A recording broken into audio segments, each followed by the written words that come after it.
All right, welcome everyone. This is the first of a series of interviews where we take some time and interview a couple of the most knowledgeable and experienced industry experts. I know, just roll with me on this, David, and get your opinions on the past year and what 2024 might hold, and really put the shoe on the other foot and kind of ask them some questions.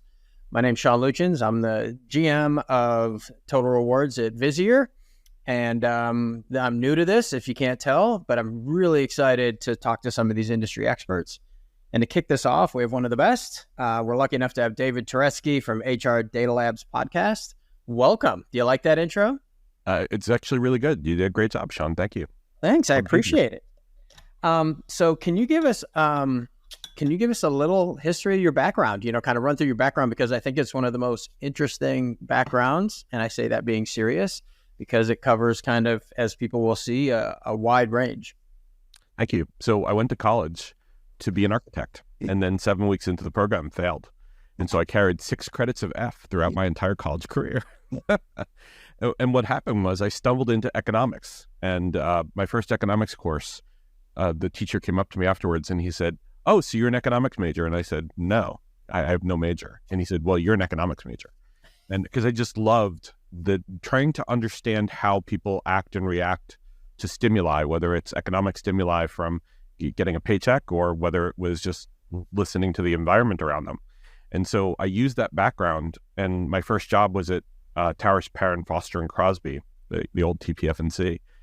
And my first job was modeling compensation programs using, we were using mean frame focus to regress how people got paid based on their skills, knowledge, and abilities. And so that kind of led into this love affair of compensation and human resources, and being able to help managers see HR as a business decision, not as a HR decision, right? And making compensation decisions that were best for the company and the employee. And so I wound my way through being a practitioner, being a consultant, and my last job was having Turetsky Consulting before I came to salary.com, where now I'm the CHRO and VP of consulting. That's new news, Sean. That happened yesterday. Huh? So now I'm doing fractional CHRO, plus I'm doing my day job of helping companies solve their big problems by consulting with them. It's kind of cool. You get to talk the talk and then kind of have to go walk the walk, right? Yeah, So, exactly. I have to take my own medicine. Yeah. You don't want to tell everyone, you guys should all do this, but I'm not going to in my day job. Exactly. And along the way, I get to podcast with brilliant people like Sean and be able to help uncover how some of the most brilliant minds inside and outside the world of HR are actually dealing with this crazy complex world that we live in today. And I've been doing that since 2020, and that's just so much fun. It is interesting. Before we get to some other questions, I joke and tell people all the time, I've been around a while, but I've never been a practitioner. And that's because that looks hard. I love helping them solve problems, but that looks ridiculously hard, being a practitioner and taking all this theory and putting it into practice. And I think I've heard you say it on your podcast before too, and I try to use the same thing. It's hard to predict everything because it's got humans involved, which are unpredictable, and everything's personal. You can't unpersonalize something that personal. No, you're actually very true. I mean, it's so hard. You can say all you want about best practices. We hate that word, right? Best practices. But when you actually put them into practice and you see what it actually does to people's lives, you then kind of step back and you go, "Whoa, wow! I've been saying this, or I've been consulting that." And so, having been a practitioner, it's actually gives you a really good. It's like a cold glass of water in the face sometimes. You may not want to consult about that next time because you saw how it happened. So it's definitely a wake-up call. So before we get going, a little bit of what you do, usually ask something different about folks, but I actually ask this of everybody during interviews and even when I have intro calls at where I work or whatever. But what do you do for fun outside of work as a normal human? What is there an outside of work? Oh no. So I've been writing books. The HR Data Doodles book. I'm in series 2 right now. Series 3 is in production and series 4 got written. So writing books, basically very thought leadership based.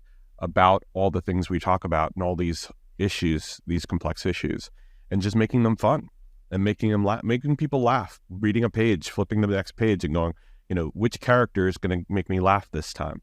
And then also I coach my son's hockey team. It's a Pee Wee hockey team, under 12, 12 and under. And that's 4 times on the ice a week. Plus I skate guard on weekends. So I help people learn how to skate and I try and keep them safe. Okay. That's awesome.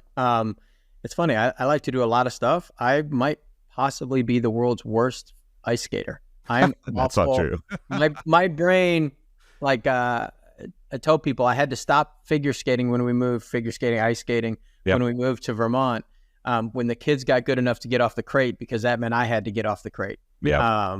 So that was the end of my career. So the fact that you're out Bad for your skateboarding back. and spending that much time. Hey, you know what?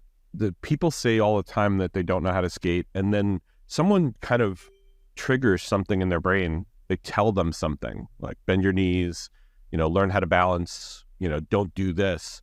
And then all of a sudden it just comes to them, and it's kind of like, riding a bike. There's someone who can connect the dots for you and be able to help you see, ooh, if I did this one thing differently, I'll feel more comfortable. And the problem with skating is when you have doubt, when you're discomfort on those skates, you're going to fall. When you balance and you feel like you're in balance and you don't think about it anymore, that's when you don't fall. Unless somebody... It's kind of like an analogy for life, I think. Yes, it is true. It's very deep.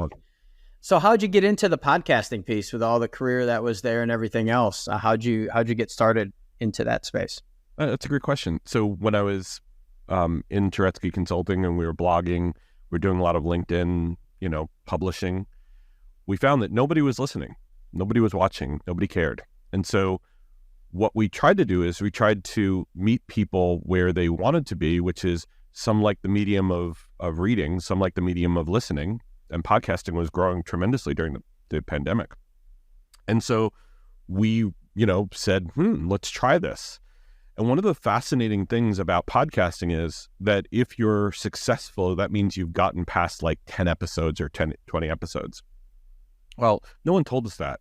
And so he just kept going and going and going. So we started October 1st, 2020. And then along the way, we gathered an audience and things started to happen and people started listening, people started reacting. And now we've achieved 150 episodes.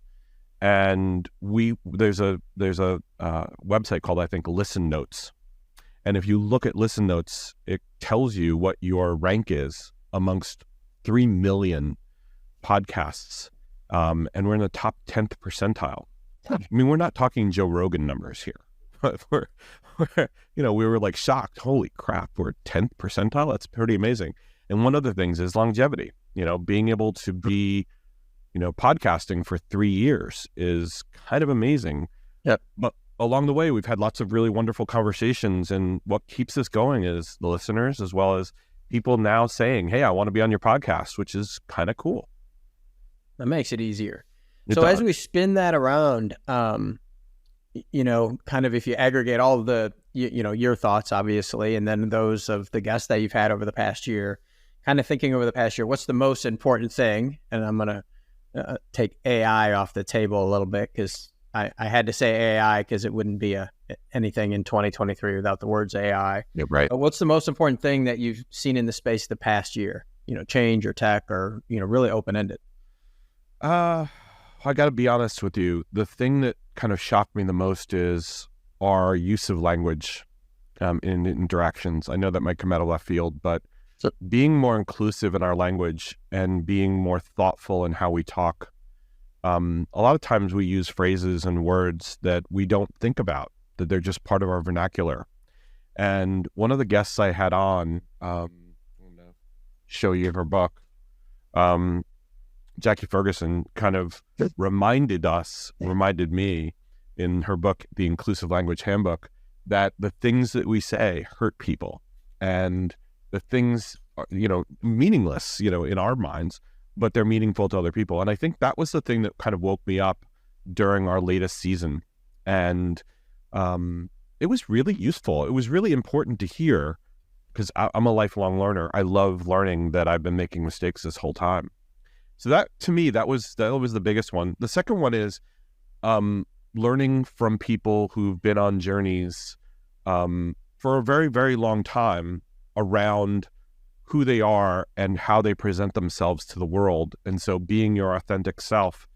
And I had a couple of people on who really opened my eyes to the fact that when you're LGBTQ plus and you're in the workforce, a lot of times you have to not be able to communicate who you are and what you are. And it's really hurtful. It's really disappointing. I have 2 kids who are LGBTQ, and I don't want them growing up in a world where they have to hide who they are and, what they are from the world. And so I think it's really good that we're starting to have conversations around people being their authentic selves at work and feeling supported by that and not having to hide. Obviously, we're in a political landscape right now where that's a little challenging. And that's where awareness and compassion come into it. And so as a white male, I'm trying to be better through every interaction that I have. I'm trying to be meaningful and trying to be an ally as much as I possibly can. It's really interesting. I have a brother who is gay and lives in London.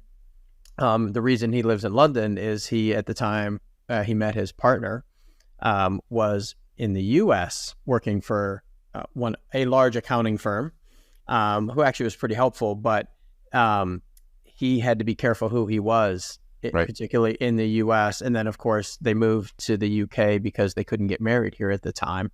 Yep. And so, when people always say, well, does it really affect you? I'm like, you'd be surprised actually who it affects and the realm and the world that it affects.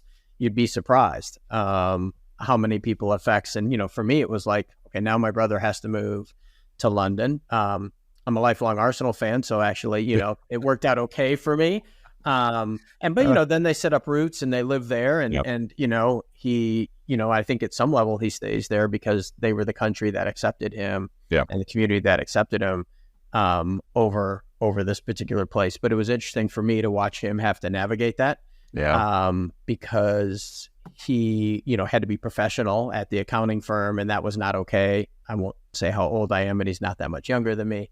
So it was, so it's not okay. And so we had to navigate that. And, you figure like, work's hard enough to be successful, exactly, to do the right things, to make your clients happy, to get everyone going, to get the team going. Like the last thing you want to do is have to think about that. Like I wouldn't have been able to do it. And the world of work continues to change and continues to grow. And hopefully we won't see retrenching and we won't go backwards when it comes to acceptance in the workplace. Heck, we just released a podcast on workplace violence yesterday that I hated to have to release. But a lot of that comes from misunderstandings, miscommunications, and people being treated unfairly or poorly or have that perception. So I hope we grow as a society and grow as a country and as a world so that people don't have to worry about being authentic self. So I think the youngest generation that's out there right now, the ones coming out of school, and it's actually, again, my age, my kids' generation, coming out of school, they seem to have less tolerance and more open. And I'm hoping that drives corporate culture a little bit, because if you want the best performers and that's where their mindset's at, I'm very hopeful that that's the case, because, as we spin this back to, the HR tech side and the HR, it's like, what are your high performers doing and what's important to them and their values? Because that's the piece that's going to keep them there and performing high. And if you're flying in the face of that, they will go to somewhere else that values that.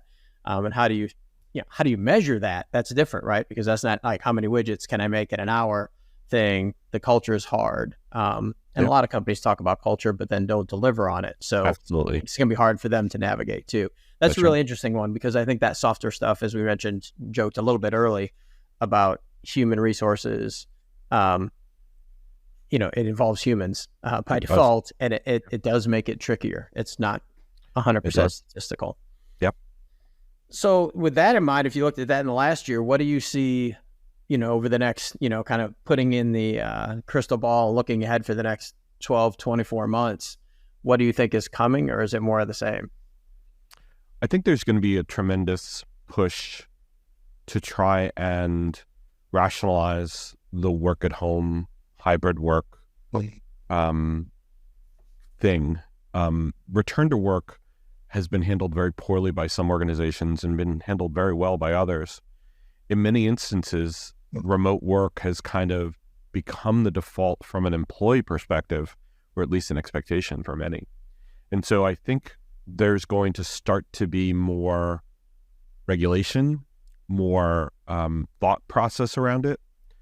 And that's going to creep into a lot of how we run our HR organizations. I also see us, I know that technology works like this, asking people to be on camera much more than, people say, oh, well, I don't want to be on camera today. Okay, well, that's a choice. But more often than not, you're going to start seeing organizations that do accept remote work to have people be on camera. I think that also is going to change how people meet. Maybe there's going to be less meetings. Maybe there's going to be more get stuff done time than meet time, because people are multitasking too much during meetings today anyways. So hopefully the rationalization comes to, we need to be smarter about the time we put into what is a meeting, what are we trying to achieve by it. The second thing I think that's going to come is around pay transparency and pay equity, where we're going to start to see more states in the United States take on more legislation that requires at least the posting of starting pay ranges for jobs, because that's actually turned out to be a really good thing.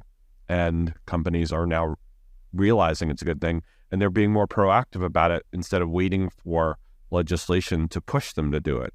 And if you're in a state that doesn't have it, but you're surrounded by states that do, that company has to probably do it anyways, because most of the people they're recruiting for or paying or working for or looking for are in those states. So I think transparency is certainly not dead, but it's also going to take on a new life in 2024. It's interesting on the work from home. So I don't know how public, I wasn't the first, but I've been working remote for 19 years. Wow. So it's right out of high school then. Yeah. I wish. So it's interesting to have watched kind of the cycle of life from, you're the weird one, and how do you make it work, and how difficult it was to work from home. And actually at one role, we're going to give you a go, but we don't think this is going to work. Right. To everyone's working at home and people are like, how do you do this? Right. To now this kind of where I think it's actually harder, this hybrid thing. It's interesting you mentioned the camera. I'm a big advocate of camera. I'm always on camera. I think it's a little disrespectful to not be on camera without a good reason. You wouldn't put a bag over your head or turn and face the other direction in a face-to-face meeting. In general, I've done that before. I've been told to do that before. So, well, that's for different reasons, probably. Well, my mom always said I had a face for a radio. So there you go. No, we shouldn't have you on the video podcast then. She's going to be really upset with me. True. That's true. So I think that is really interesting as companies struggle. The one comment on my personal opinion on that is I think companies have to realize, again, it's human resources. Right. And I'm notoriously, believe it or not, introverted. I like my space. I work very well with that, being able to carve the time out. I like, I'm not what people think an introvert sometimes is, but there are people who like the office. So that, and they want to go talk to everybody and go hang out. And so how do you build a culture where you can get the best people possible on board and kind of work with them all? And I think the flexibility that some companies offer, where there's a place to go, there's times when you need to be there, and that, that ability to be flexible, or to at least have some flexibility, will provide people with, I think, at least enough of both. The ability to go in and to be with people and to, share things together. And then the ability to be home and take care of yourself, your family, the needs that you have, and also the expense of commuting and the wear and tear on your body of commuting. I think those two things they're not opposed. I think they're possible. And so as we grow into what does hybrid look like, what does remote become, I think a lot of times you're going to see companies like Blue Conic. We had their CHRO on our podcast who talked about how they've eliminated their corporate headquarters. They've gone completely remote. Well, that's one way of doing it. What did they also do? They also hired and rented and leased space to be able to have people come and be together. It doesn't need to have the Blue Conic name on the mantle, but they can be together and they can do things that they want to do in common at a place if they need to. And I think that's going to become more popular because, the world has changed. I mean, infectious disease hasn't stopped. The pandemic is not really over. I can tell because 3 out of the 4 coaches on my son's hockey team have some kind of respiratory illness, and I'm the one who doesn't, and I'm feeling like crap right now. So that small sample size kind of leads me to believe we're not out of the woods yet. And remote does help that a lot. Yeah, I think that flexibility is going to be key, and yeah, I think that's awesome. I think that's a great thing that people are dealing with. And how do you do the real estate footprint's a real thing, right? Being an office manager is that's gotten more complicated because your office is now not 1 or 2 locations. It's 50 people somewhere that have to meet and maybe do events, etc. Exactly. On the pay transparency side, I mean, how do you see companies getting in front of that best? And I guess the follow-up question to that is, you mentioned the posting of jobs from a pay transparency. That's the external pay transparency. Do you see the internal pay transparency? How far behind do you see that? Well, so I think let me take the latter first before I deal with the former. So I think that companies need to come up with a pay transparency strategy of communication internally that enables people, not just managers, but employees, to understand we're going to be posting jobs and we're going to be posting them with ranges. And so if your pay range looks like it's more than you're getting, here's why, and here's how we talk about it, and here's what it means to you, and here's what we're going to do about it. That's an important part of being able to have a transparent organization, is being able to deal with areas and scenarios where pay's not secret anymore. I need to now deal with issues of compression. I need to deal with the market movements and how that affects my current staff. That's all part of transparency. You can't hide stuff anymore. That's what transparency means. So I think there's a communication strategy, and there's now going to be a new push to actually have development of a consistent set of processes. And this gets to the former point you made. We're going to have to actually do a lot more market analysis. We're going to have to take data and get more modern sources of data, and surveys will evolve and other technologies will be there to enable us to get what's going on in the marketplace today, so that companies can create better ranges, more modern ranges, and not wait 3 or 4 years to update their ranges, because the market will move. People will see it. It'll be very public. And when I say people, I mean your candidates will see it, your employees will see it, and your managers will see it. And so I think there's going to be almost a kind of a coming out party for compensation plans and compensation policies and compensation programs. So much so that compensation will not be secret anymore. We're going to be sharing things that we never did. We're going to be talking not just about structures, we're going to be talking about plans and policies. And that means that companies need to modernize their compensation systems in order for them to see the light of day. Because you and I both know, we've been in this a long time. We use a lot of compensation speak in our plans and policies. We talk about midpoint progressions. We talk about range penetration. We talk about things that people go, what the hell does that mean? What's compa ratio? I don't know what a compa ratio is. Some people say compa ratio. Some people say comp A ratio. They have no idea, because what we've developed inside of compensation has been this language of our own, this vernacular, and it doesn't mean anything to the external world. So it's not like building a handbook around comp. That's not going to work, because we're dealing with external parties and we're dealing with internal parties. And we really have to, and I don't mean this in a pejorative way, we're dealing with lowest common denominator here, which is there are managers and employees who don't know compensation speak. We have to be very simple about, what do these things mean? And so if we have zones, or if we, compa ratio zones, we now need to call them something else, right? And we need to be very honest and open with how and why we've built these things in the past. So I know that's a long-winded answer to say, we need to be more open about the world of pay. And that's going to cause us a lot of work. I think it's really interesting you say that, because the other piece that I always tie to that is if you're going to force or require, need managers and et cetera to be more up to speed on everything and how are they going to handle this in a programmatic way, a defensible way. You've got pay equity, you've got all that in there. A third of them, statistically, jokingly, not 75% of statistics are made up on the fly, but from some recent studies, about a third of managers are doing it for the first or second time.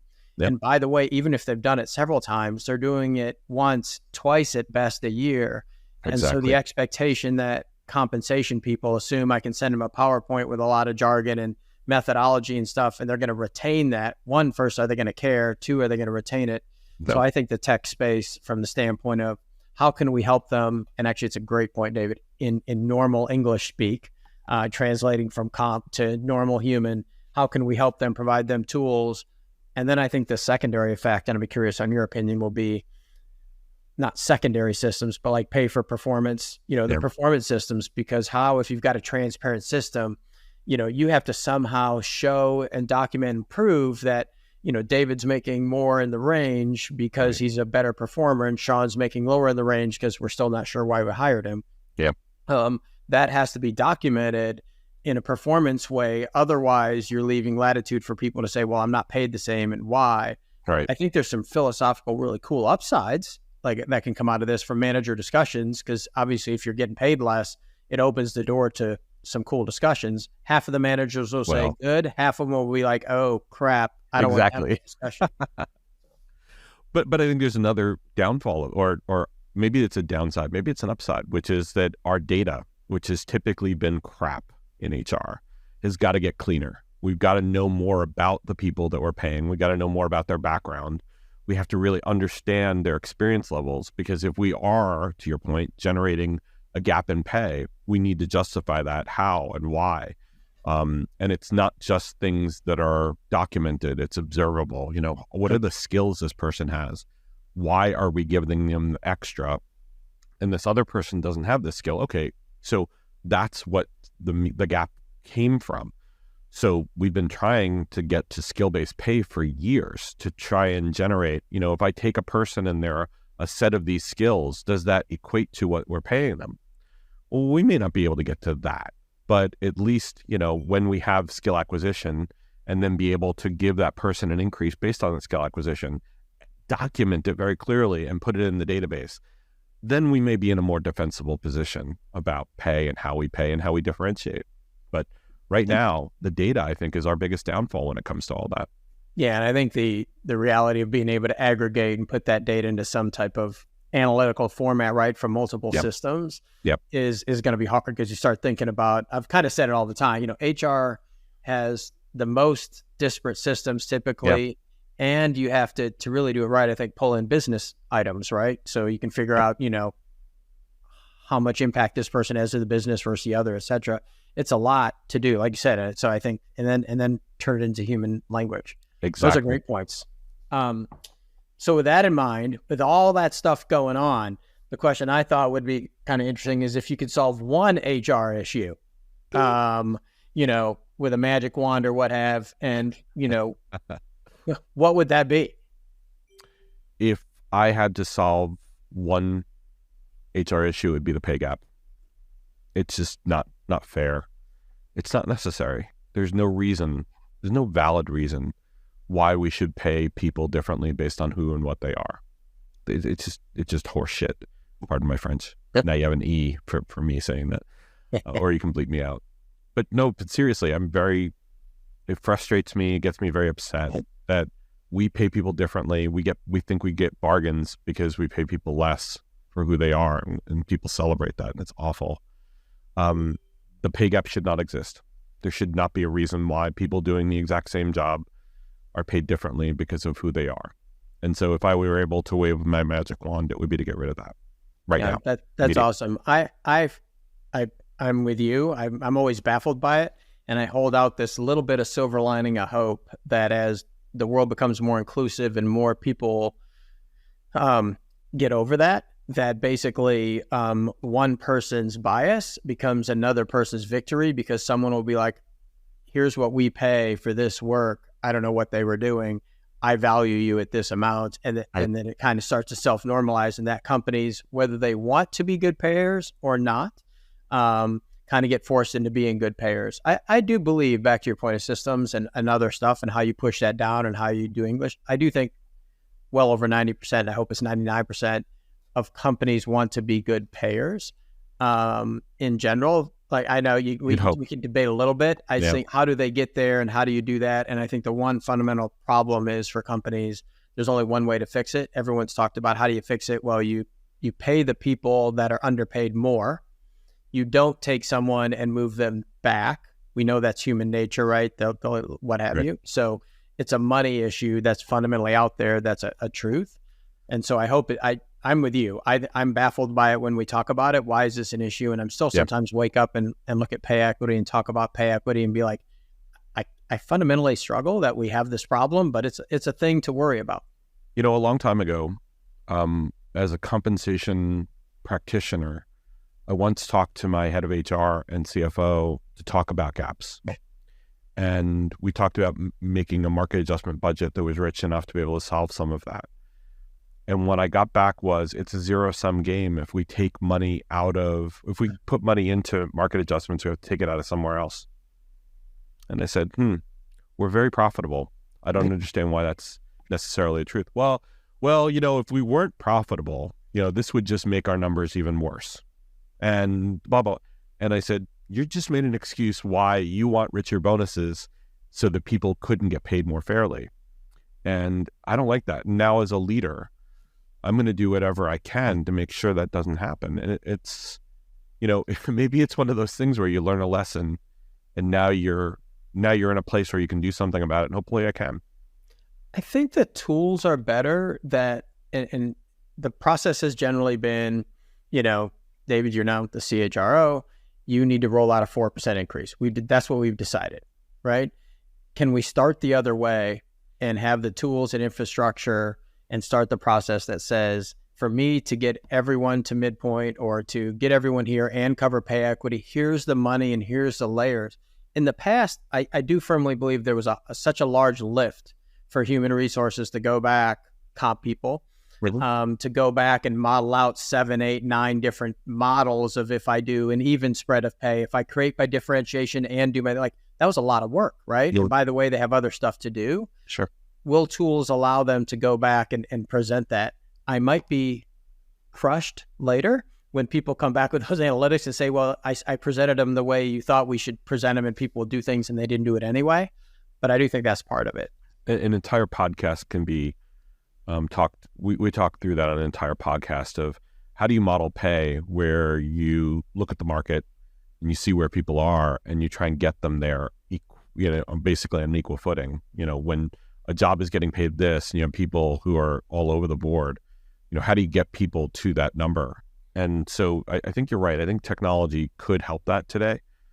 But, even when we were doing this back in the late 90s, or the early thousands, I think we had technology. I think Excel helped us get there. Of course, there were compensation tools, but I think it was more the will at that point, not the way. And so I think now, because of the emphasis on pay equity, the emphasis on transparency, I think we're going to kind of be forced to get more closely to that. And as starting rates, because they're being published, as starting rates are published, I think we're starting in the right place. So I think it's more achievable today than it ever was. You're right, some of it might be systems, but I think more of it's cultural than systems. And so the last thing is to wrap up, do you have any kind of final thoughts for HR or compensation people as we head into 24? AI. I knew you're going to get me at some point. I knew since I took it off the table, you'd come back. That's great. So let me qualify that. AI is in every discussion because it's a transformative technology, just in the same way that the internet was in the 90s and early 2000s. And so I think that we're going to get much smarter about the world of artificial intelligence and how it impacts how people work, not replacing people, but enhancing how we work.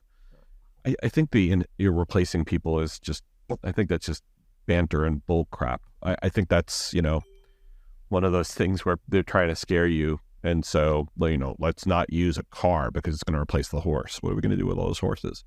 I think it's going to be something where we're going to see some productivity gains.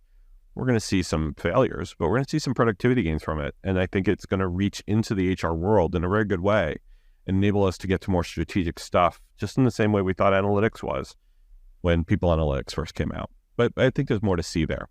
And the second thing I'll say for 2024 is that because it's going to be a political cycle, I think we're going to see a lot more questions about what does the world of HR look like, whether it becomes a Republican administration or a Democrat, stays Democratic administration. I think that's going to be huge in the U.S. And so the political cycle is going to really heat up around the summertime, especially, and that's going to change a lot of things. Do you think that's going to, cause kind of a slowdown in people evaluating and making changes to their transparency, policy and tech changes? Well, I don't know about transparency. I think transparency is here to stay anyways, because that's a state issue. That's not really a federal issue. I think that the world of work is going to slow down significantly because some of the things that might happen on a federal level that could change that. Sure. Things like FLSA and overtime and things that, or minimum wage and other things that are kind of more global in nature that have federal touch. I think that's what's going to be bigger. So yeah, I do see a slowdown happening, but it's also going to be that everybody holding their breath to see what happens in November. Well, I really appreciate it, David. I really appreciate the time. It's great to get your insight. Always great to chat with you. So I appreciate it. Thanks again, and we'll chat with everyone else later. Take care. Thank you.